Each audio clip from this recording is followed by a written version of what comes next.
al excelentísimo, piadosísimo, divinísimo César Augusto, el gobernador de la provincia oriental, Poncio Pilato. Excelencia, os escribo con el alma turbada y el espíritu tembloroso, pues los sucesos que han tenido lugar en esta provincia han sobrepasado el entendimiento humano. No hallo palabras suficientes para describir lo que mis ojos vieron, ni cómo los cielos mismos testificaron la inocencia de un hombre al que, por presiones políticas y religiosas, entregué a la cruz. Hablo de Jesús de Nazaret, un hombre cuya presencia dividió a la nación de los judíos, provocando una agitación que llegó hasta mi propio tribunal.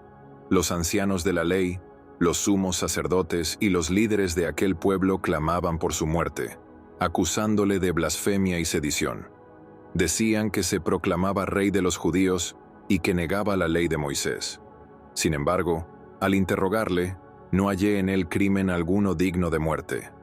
Los prodigios de Jesús se hablaba de sus milagros con insistencia entre la multitud, que sanaba enfermos con solo una palabra, que daba vista a los ciegos y hacía andar a los cojos. Se decía que hasta los paralíticos más debilitados recuperaban fuerzas al escuchar su voz, como si una energía divina recorriera sus cuerpos. Más aún, se mencionaba que un día, en Betania, resucitó a un hombre llamado Lázaro, quien llevaba 4 días en el sepulcro. Su carne estaba ya en descomposición y el hedor de la muerte llenaba la cueva donde lo habían sepultado. Sin embargo, ante el llamado de Jesús, el muerto se levantó como si nunca hubiera exhalado el último aliento. Otros testimonios hablaban de endemoniados que, tras un solo encuentro con él, quedaban libres de los espíritus inmundos que los atormentaban. Había incluso un hombre cuya mano estaba seca, completamente atrofiada, y al instante de oír la orden de Jesús, su extremidad recobró vida, fortaleciéndose como si nunca hubiera estado enfermo. Pero lo más escandaloso para los judíos era que muchas de estas curaciones las hacía en sábado, desafiando sus normas religiosas. Esto encendió la furia de los fariseos y sacerdotes, quienes lo consideraban una amenaza para su autoridad. El juicio y la crucifixión. No deseaba condenarlo. Incluso traté de entregarlo a la multitud en la fiesta de la Pascua, ofreciendo liberar a un prisionero como era costumbre. Pero ellos, enardecidos, clamaban por la libertad de un ladrón llamado Barrabás y exigían la muerte de Jesús. Presionado por la muchedumbre y temiendo un levantamiento, lavé mis manos en señal de inocencia y lo entregué a los soldados para que lo crucificaran. Lo azotaron con violencia, le pusieron una corona de espinas y lo vistieron con un manto de púrpura, burlándose de él. Luego lo llevaron al lugar llamado Gólgota, donde lo clavaron en una cruz entre 2 criminales. Las señales en el cielo y en la tierra.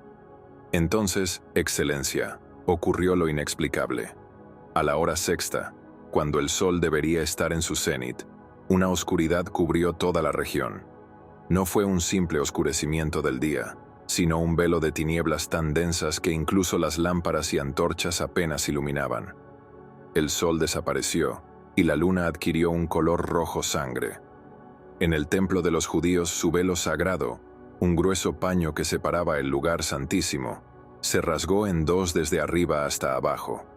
A la hora nona, cuando aquel hombre entregó su espíritu, la tierra tembló con tal fuerza que las piedras se partieron y muchos edificios cayeron. Las tumbas de los antiguos patriarcas se abrieron, y lo que más terror causó fue que algunos muertos volvieron a la vida y caminaron por la ciudad. Los mismos judíos testificaron que entre ellos vieron a Abraham, Isaac, Jacob, Moisés y otros profetas de su historia. El pánico se apoderó de Jerusalén. Muchos huyeron a las montañas, otros cayeron postrados en tierra, confesando que aquel hombre debía haber sido justo. Incluso uno de los soldados que vigilaban la ejecución, un centurión romano, exclamó ante todos: «Verdaderamente, este hombre era hijo de Dios». El día de la resurrección después de su muerte, su cuerpo fue colocado en una tumba prestada, propiedad de un hombre rico llamado José de Arimatea. Se selló la entrada con una gran piedra y se pusieron guardias para vigilarla, pues los sacerdotes temían que sus seguidores robaran el cuerpo y proclamaran que había resucitado. Sin embargo, en la madrugada del tercer día, se desató un nuevo temblor. Algunos de mis guardias, aterrados, vinieron corriendo a informarme. Dijeron que un ángel descendió del cielo y removió la piedra. Su rostro resplandecía como el sol, y su vestidura era blanca como la nieve. Los soldados, al verlo, cayeron al suelo como muertos. Cuando recobraron el sentido, descubrieron que el cuerpo de Jesús ya no estaba en la tumba. Poco después comenzaron a circular rumores de que se había aparecido a sus discípulos y a muchas otras personas, anunciando que había vencido la muerte. Mi temor y mi testimonio. Excelencia, estos acontecimientos han dejado una huella imborrable en mi espíritu. No soy un hombre dado a supersticiones, pero lo que ocurrió en esos días no puede ser atribuido a meras coincidencias o ilusiones colectivas. Los dioses de Roma nunca han obrado de esta manera. Ninguna de nuestras divinidades ha mostrado tal poder sobre la naturaleza y sobre la muerte misma. Me encuentro en una encrucijada de fe y razón, pues lo que mis ojos han visto me obliga a replantearme todo lo que hasta ahora he creído. Os envío este testimonio para que vuestra divinidad lo juzgue según su sabiduría. No sé qué castigo recaerá sobre los judíos por lo que hicieron a este hombre, pero sí sé que la tierra misma pareció condenarlos el día de su muerte. Ruego que los dioses de Roma me concedan su protección, y que vuestro favor no me sea retirado por causa de estos acontecimientos, de los cuales solo fui un instrumento en manos de un destino que aún no alcanzo a comprender. Poncio Pilato, gobernador de Judea. El eco de los acontecimientos en Jerusalén. Tras el estremecimiento de la tierra y los rumores de la resurrección de aquel hombre, la ciudad de Jerusalén se vio envuelta en un ambiente de desconcierto y temor. Los líderes religiosos, quienes habían conspirado para su muerte, se reunieron en secreto en el templo, temiendo que la noticia de su retorno se propagara rápidamente. Los soldados que custodiaban su tumba, tras recuperar el aliento del terror que los paralizó aquella madrugada, se dirigieron a la casa del sumo sacerdote Caifás en busca de explicaciones y quizás de refugio. Los relatos de estos hombres eran similares en todos los aspectos.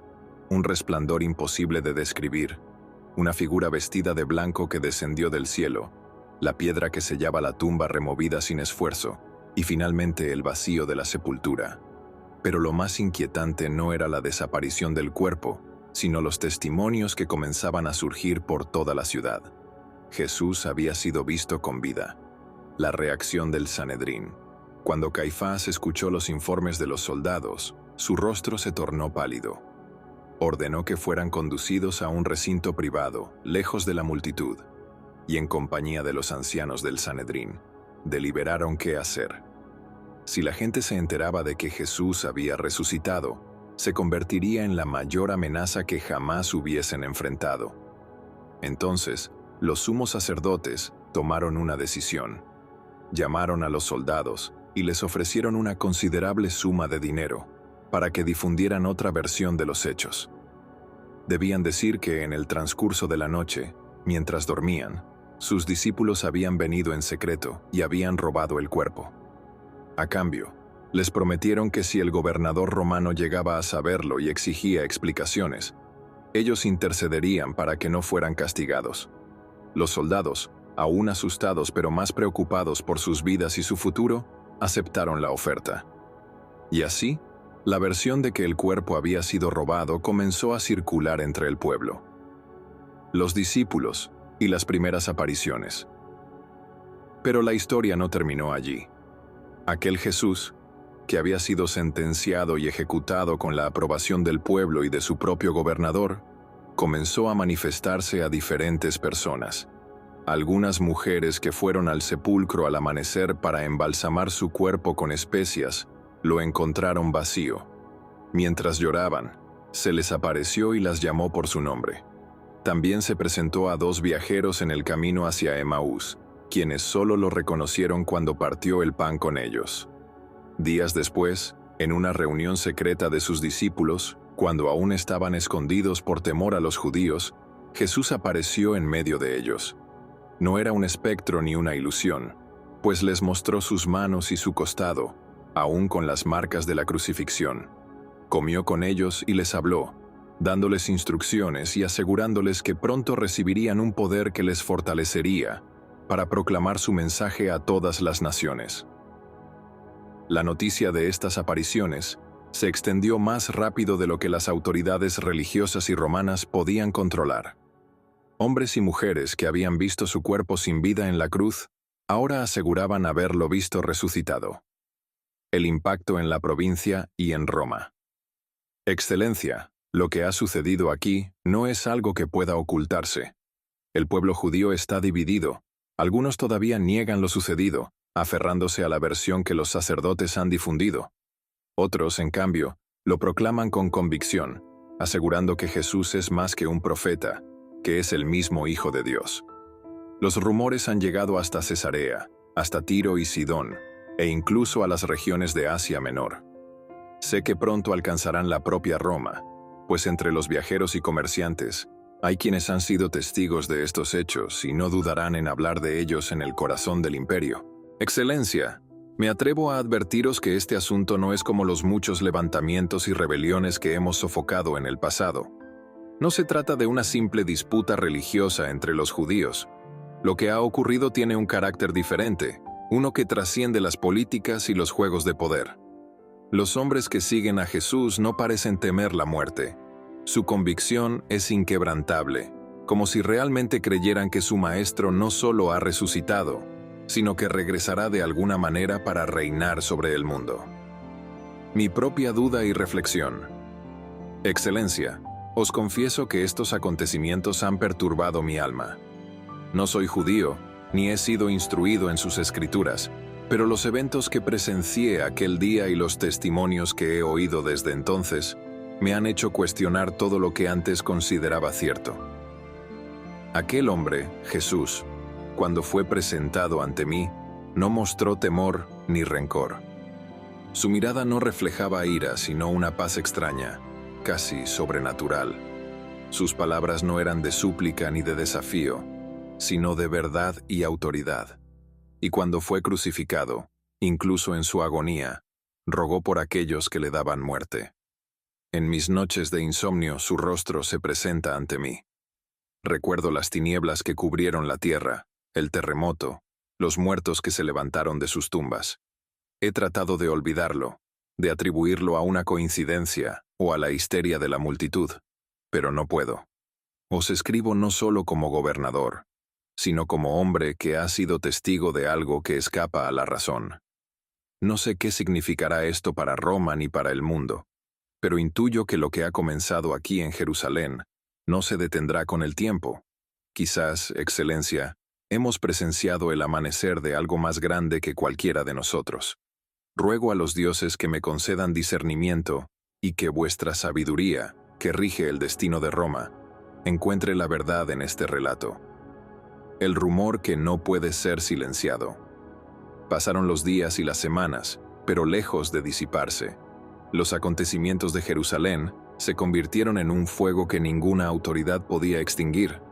Por más que los sumos sacerdotes insistieran en su versión de que el cuerpo de Jesús había sido robado, cada vez más personas afirmaban haberlo visto con vida. Y no solo sus seguidores, sino también algunos ciudadanos de la provincia que no tenían relación con él antes de su ejecución. Los discípulos, que al principio estaban escondidos por miedo a las represalias, comenzaron a aparecer en plazas y calles, proclamando en voz alta que su maestro había resucitado.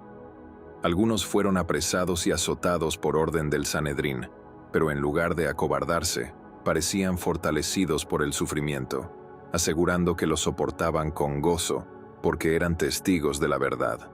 Yo, Pilato, los observaba desde la distancia. No podía intervenir directamente, pues mi posición como gobernador romano exigía neutralidad en los conflictos religiosos de los judíos, pero tampoco podía ignorar lo que estaba ocurriendo. La ciudad entera murmuraba. Incluso en mi propia residencia, mis esclavos y sirvientes discutían entre susurros lo sucedido.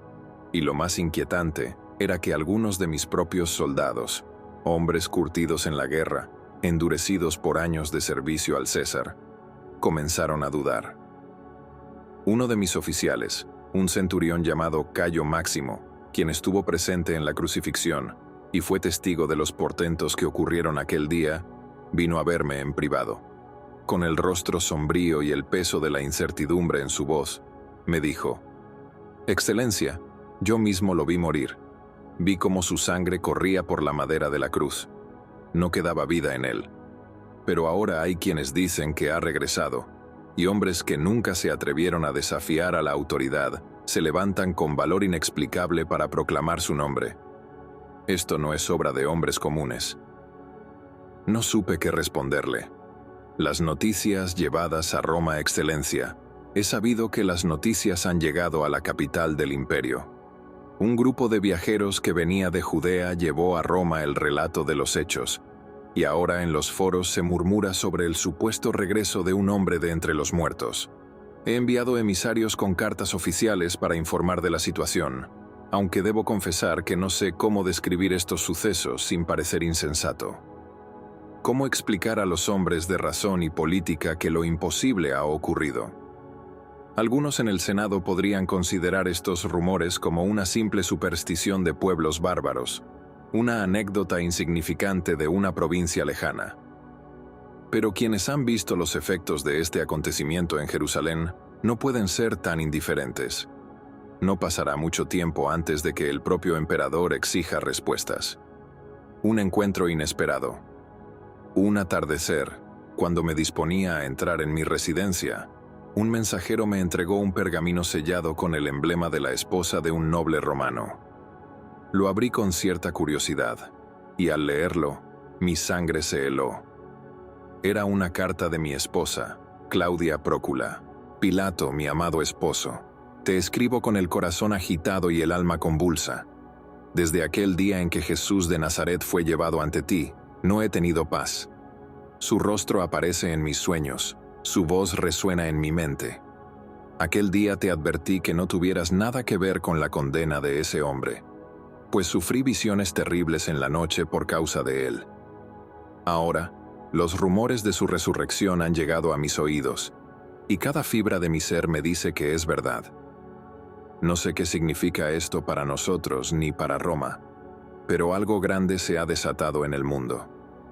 Un reino distinto al que conocemos está surgiendo, y temo que nosotros, sin saberlo, hemos sido testigos del inicio de algo que ningún César podrá detener. Regresa pronto si puedes. No sé cuánto tiempo más podré ignorar esta inquietud que me consume». Leí la carta una y otra vez. Mi esposa nunca se había mostrado interesada en las creencias judías, ni en sus disputas religiosas, pero ahora, algo en ella había cambiado. El nombre de Jesús se había convertido en una sombra que se cernía sobre mi vida, sobre mi hogar, sobre toda la provincia. El destino de Jerusalén y el temor de Roma, Excelencia. Me encuentro en una encrucijada. Jerusalén es una ciudad en tensión constante. La autoridad de Roma aún se mantiene firme, pero algo en el espíritu del pueblo ha cambiado. No sé si es miedo, esperanza o locura, pero algo está fermentando entre ellos. Los sacerdotes y los líderes judíos han venido a mí exigiendo que intervenga con mayor severidad, que prohíba la predicación de los seguidores de Jesús, que encarcele a quienes hablen de su resurrección. Pero ¿cómo puedo hacerlo sin pruebas tangibles de que mienten? Mis espías han seguido de cerca a sus discípulos, y lo que han encontrado es desconcertante. No buscan la guerra, no llaman a la rebelión contra Roma, no conspiran en la oscuridad. Simplemente predican lo que han visto y oído, convencidos de que el mundo debe saberlo. Han comenzado a reunirse en casas y plazas, hablando de un nuevo reino, no uno de ejércitos y espadas, sino uno de espíritu y verdad. Afirman que su maestro les dio una misión, que deben llevar su mensaje a todas las naciones. Excelencia, si lo que dicen es cierto, este no es solo un conflicto provincial, es el inicio de algo que puede sacudir los cimientos de nuestro imperio. Roma ha conquistado muchas tierras con la fuerza de sus legiones, pero nunca ha enfrentado una amenaza que no use armas ni busque el poder terrenal. ¿Qué debemos hacer ante esto? Mi última reflexión. Os confieso, con la sinceridad que solo la distancia me permite, que he comenzado a preguntarme si cometí un error, no al ceder ante la multitud, no al lavarme las manos en señal de inocencia, sino en no haber comprendido quién era realmente este hombre. Si era un simple profeta, su mensaje se desvanecerá con el tiempo. Pero si era más de lo que pensábamos, entonces quizás, Excelencia, hemos presenciado el amanecer de una era que cambiará la historia del mundo. Espero vuestra respuesta, aunque temo que, para cuando llegue, los acontecimientos ya hayan tomado su propio curso. Que los dioses de Roma guíen nuestras decisiones, las sombras de un destino incierto. Pasaron los meses y la tensión en Jerusalén no disminuyó. Al contrario, crecía día tras día. A pesar de los intentos de los sacerdotes y del Sanedrín por silenciar a los seguidores de Jesús, su mensaje se extendía con fuerza, como un río que desborda sus márgenes, no solo en Jerusalén, sino en otras regiones de Judea y Samaria. Se hablaba de la resurrección del crucificado. Excelencia, por más que he tratado de sofocar este movimiento con medidas discretas, no ha hecho sino fortalecerse. Cada vez más hombres y mujeres abandonan los templos y las sinagogas para unirse a estos seguidores. Se reúnen en secreto, pero no conspiran. No buscan derrocar a Roma, ni desafiar las leyes del César. Predican paz, justicia y un reino que no es de este mundo. Y lo más desconcertante, cada vez que uno de ellos es arrestado, azotado o incluso ejecutado, sus compañeros no huyen ni se esconden. Al contrario, parecen considerarlo un honor, una señal de que están siguiendo el mismo camino que su maestro. El juicio de Pedro y Juan. Hace poco, dos de los hombres más cercanos a Jesús fueron arrestados en el templo. Sus nombres son Pedro y Juan. Fueron llevados ante el Sanedrín y allí, en presencia de los sumos sacerdotes y ancianos, se les ordenó que dejaran de hablar en el nombre de Jesús.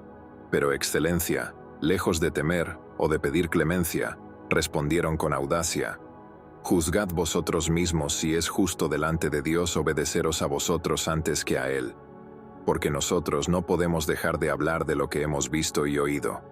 Los sacerdotes, furiosos, quisieron condenarlos a muerte de inmediato. Pero un fariseo influyente, llamado Gamaliel, se levantó y pronunció palabras que silenciaron el furor del consejo. «Hombres de Israel, tened cuidado con lo que vais a hacer a estos hombres.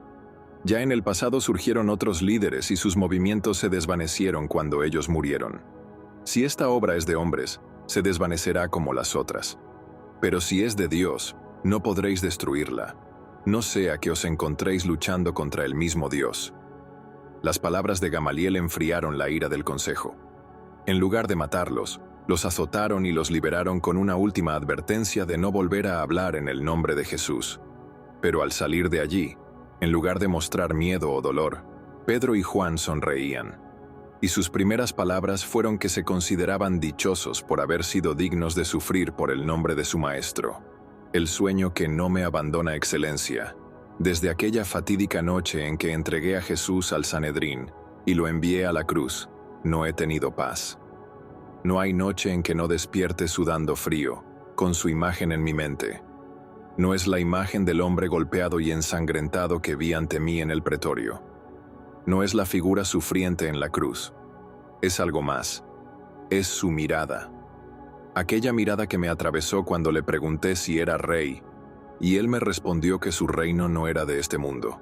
Aquella mirada que no reflejaba miedo ni rencor, sino algo que no supe descifrar en aquel momento.